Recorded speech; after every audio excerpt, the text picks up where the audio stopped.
billahi minasyaitonir rajim. Bismillahirrahmanirrahim. Assalamualaikum warahmatullahi wabarakatuh. Alhamdulillahilladzi an'ama alaina bi ni'matil imani wal islam. Asyhadu an la ilaha illallah wahdahu la syarikalah. Wa asyhadu anna Muhammadan abduhu wa rasuluh sallallahu alaihi wasallam la nabiyya ba'da.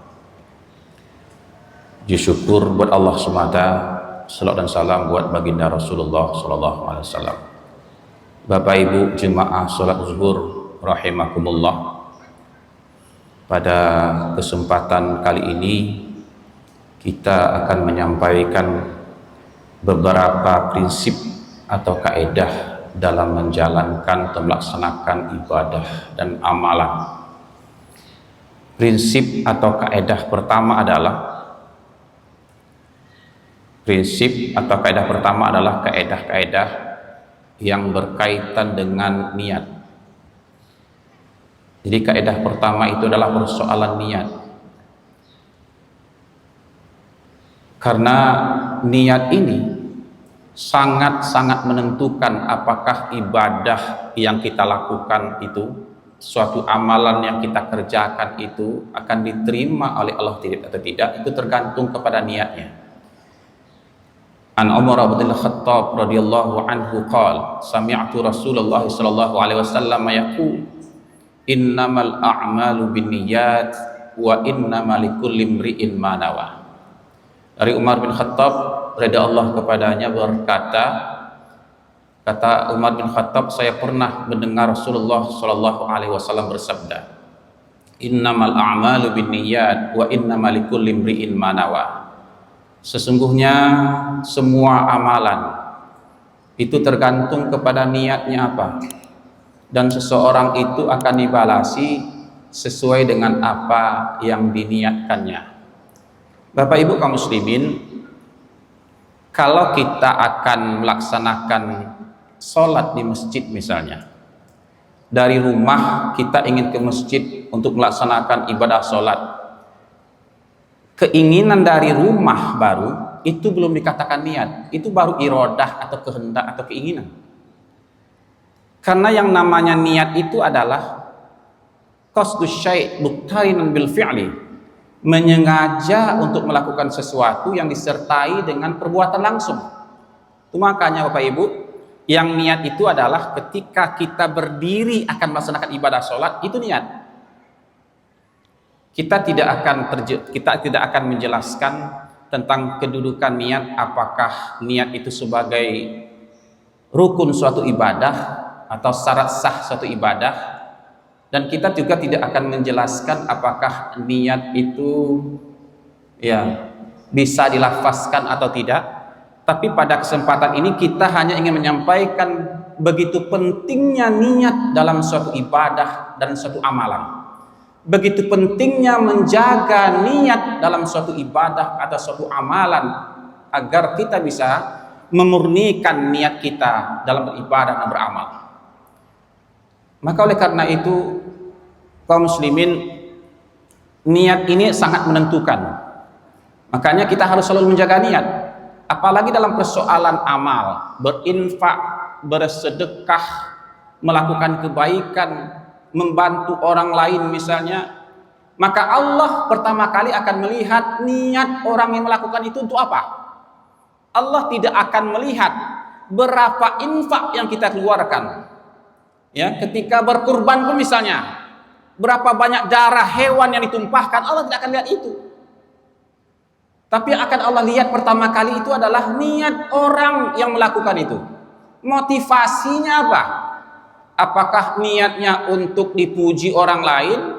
Apakah niatnya ingin didengar orang lain, dikatakan sebagai orang alim dan sebagainya? Atau benar-benar ikhlas kepada Allah? Ini harus kita jaga.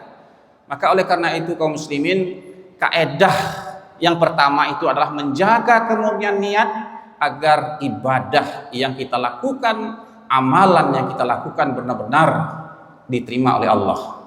Itu kaedah yang pertama. Kaedah atau prinsip yang kedua adalah kaedah yang berkaitan dengan prinsip keyakinan. Dalam beribadah dalam beramal kita harus yakin. Kita sholat, kita puasa, kita naik haji, kita harus yakin bahwa perintah-perintah itu, apakah dalam bentuk sholat, apakah dalam bentuk zakat, haji, itu benar-benar yakin kita itu merupakan perintah dari Allah Subhanahu wa taala. Jangan banyak tanya kepada kita, kenapa kita sholat, kenapa kita puasa, kenapa kita naik haji jauh-jauh ke Mekah, ya habis biaya, kesehatan dan sebagainya, waktu dan sebagainya. Jangan banyak tanya. Maka oleh karena itu kaum muslimin, ketika akan beribadah, beramal itu prinsipnya harus yakin. Jangan ada keraguan-raguan, jangan ada kebimbangan sedikit pun dalam hati kita kaum muslimin, karena ini sangat menentukan juga. Dalam persoalan ibadah sholat misalnya, kita harus yakin. Kalau kita ragu misalnya, apakah misalnya kita akan melaksanakan ibadah sholat asar atau maghrib, kita ragu jumlah rakaat ibadah sholat kita sudah melaksanakan sholat ini 2 rakaat atau 3 rakaat, kan ragu itu. Maka bagaimana agar ibadah sholat itu yakin?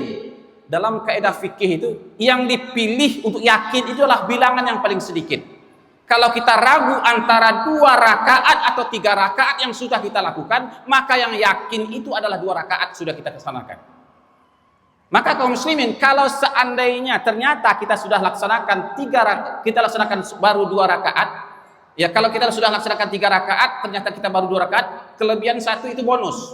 Tapi kalau seandainya kita laksanakan, kita yakini sudah 3, ternyata baru 2, kurang 1, berarti kurang amalan kita kaum muslimin.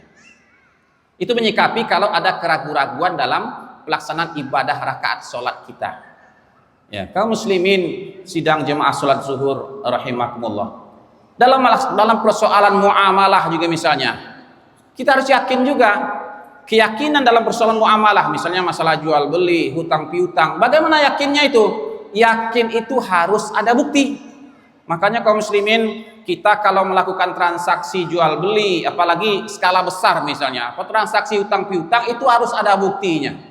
Karena yakin itu adalah dengan bukti. Maka dalam Al-Quran Allah katakan, ya ayyuhalladzina amanu idza tadayantum bidainin ila ajalin musamma faktubuh.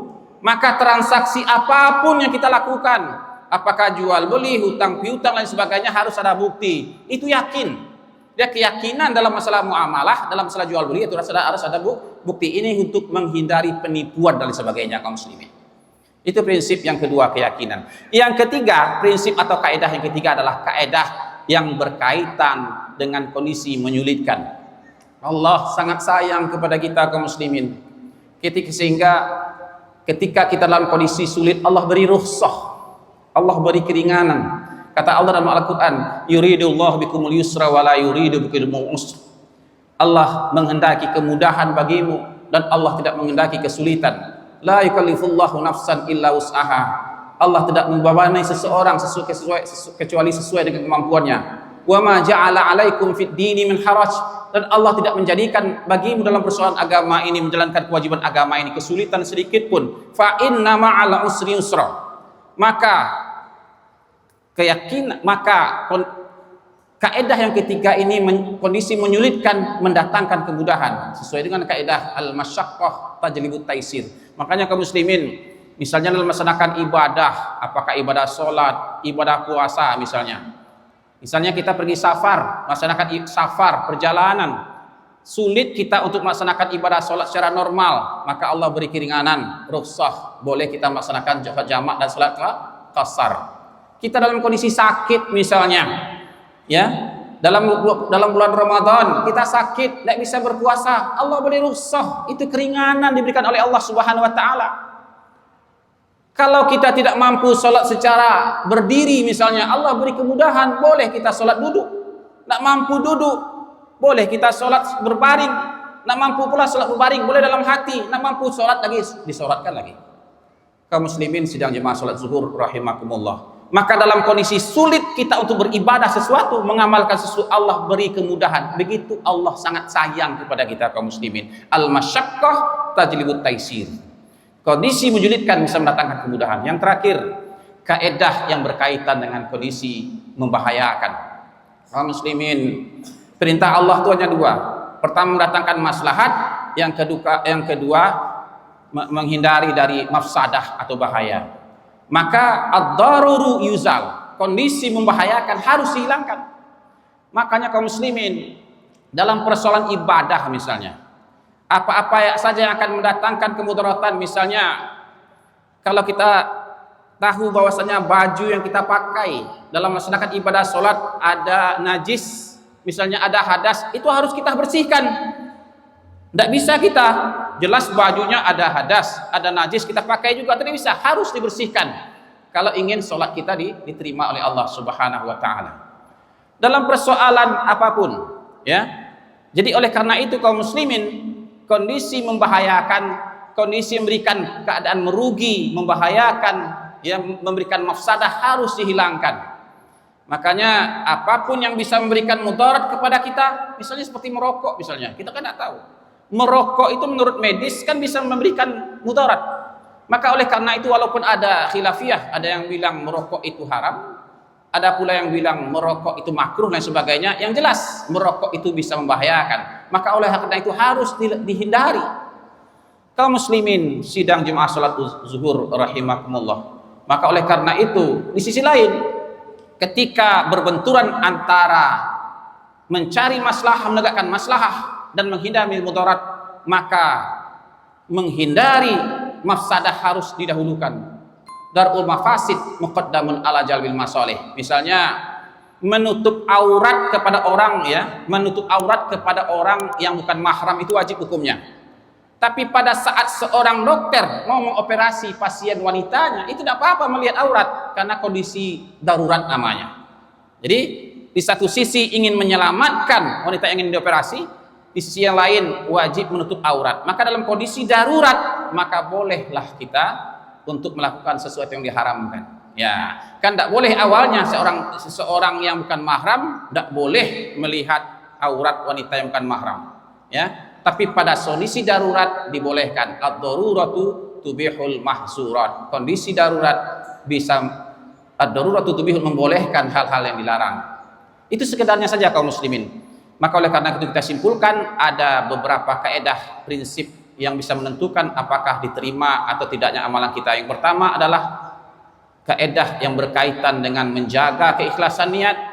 Yang kedua kaedah yang berkaitan dengan masalah keyakinan. Yang ketiga kaedah yang berkaitan dengan masalah kondisi menyulitkan yang bisa mendatangkan kemudahan. Yang keempat adalah kaedah yang berkaitan dengan kondisi yang membahayakan yang harus dihindari. Fa'tabiru ya ulil absar la'allakum turhamun. Assalamualaikum warahmatullahi wabarakatuh.